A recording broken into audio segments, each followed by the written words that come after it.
Hello everyone, সবাই কেমন আছো? তো চলে এসেছি আবার একটা নতুন ভিডিও নিয়ে। তো সামনেই তো জামাই ষষ্ঠী পেরিয়ে গেল। তো সেই জামাই ষষ্ঠীর উপলক্ষে আমি আর আমার বর দুজন মিলে চলে এসেছিলাম আমার বাপের বাড়িতে।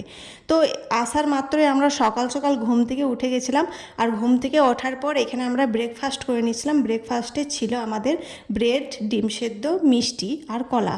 তো এইখানে দেখতে পাচ্ছ আমাদের ব্রেকফাস্ট রেডি। আর এদিকে আমার বরকে আমি খেতে দিয়ে দিলাম। তো আমার বর আর আমি দুজন মিলে ব্রেকফাস্ট করে তারপর বেরিয়ে গেলাম একটু বাজারের দিকে। জামাই ষষ্ঠী বলে কথা, একটু বাজারের দিকে ঘুরতে না গেলে তো হয় না। তো এদিকে প্রচণ্ড রোদ দিয়েছিল, তো রোদের মধ্যেও আমাদেরকে যেহেতু বাজার যেতেই হতো, তাই আমরা তাড়াতাড়ির মধ্যে বেরিয়ে পড়লাম। আর বাজারে আসতে আসতেই দেখি মিষ্টির দোকানে এত পরিমাণে ভিড়, প্রায় লাইন দিয়ে মিষ্টি কিনতে হয়েছে আমাদেরকে। আর এদিকে আমার বর একটা মাছ কিনে এনেছিল, সেটাই মাকে দিয়ে দিলাম রান্না করার জন্য। তারপর আমি আর আমার বর দুজন মিলে একটু রেডি হয়ে গেলাম জামাই ষষ্ঠীর উপলক্ষে, একটু সাজুগুজু করেছিলাম দুজন মিলে। তো আমাদের দুজনকে কেমন লাগছে কমেন্টে অবশ্যই জানিও।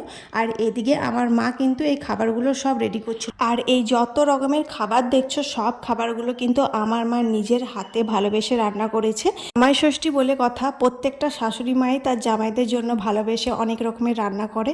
তো এদিকে আমার মাও কিন্তু এই সব রান্না একা হাতে করেছে। তো এই যে দেখতে পাচ্ছ আমার মাকে, তো আমার মাকে আমি ভিডিওতে নিলাম কিছুক্ষণের জন্য। আমার মা তো ভিডিওতে ভালো করে আসতে চায় না, আমি বলি তাই একটু ভিডিওর সামনে এসেছিল।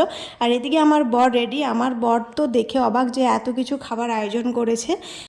আর একটা কথা তোমাদেরকে আমি শেয়ার করি, আমাদের কিন্তু জামাই ষষ্ঠীর কোনো নিয়ম নেই, আমাদের জামাই ষষ্ঠী করা হয় না।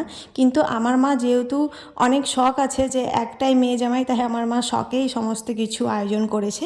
তো তোমাদের জামাই ষষ্ঠী কেমন কাটলো কমেন্টে অবশ্যই জানিও। তো চলো আজকে একটা ছোট্ট ভিডিও তোমাদের সাথে শেয়ার করলাম।